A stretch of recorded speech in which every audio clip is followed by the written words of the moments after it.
Pakalaking washing machine. Pwede ka magpadurot-durot dito. Ikaw yung papadurutin dyan, no? Washing machine ng Canada Brothers. Dito yan sa Montreal. Ano siya? Public store ng laundry services. Self-service din pala ito, ha?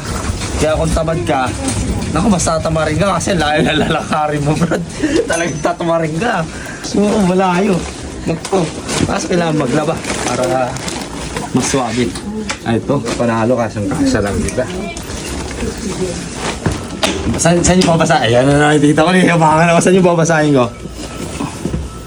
Liquid fabric softener. May English.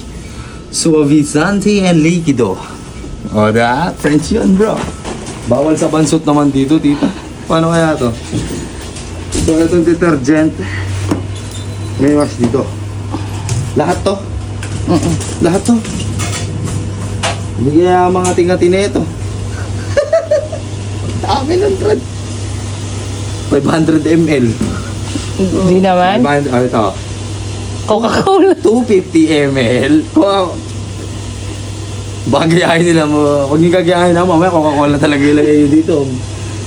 Ay nako, langgamin kayo. Langgamin kayo. Ano yan guys? Reusable plastic bottles. No? Alam nyo ba, bakit napakahalaga nito? Unang-una sa lahat, makakaligtas tayo ng global warming. Not only that, 10 cents isa nito. Baka kala nyo 10 cents isa nito. Diba tita? Mamumulot na lang ako. Mamulot ka. Araw-araw sa lahat ng mga may bayan na Pilipino dyan, nainip kayo, gusto nyo ako makita, bigay nyo lahat sa akin yung mga pinag-iipon ninyo, ako magpapalit lahat yan. Oo.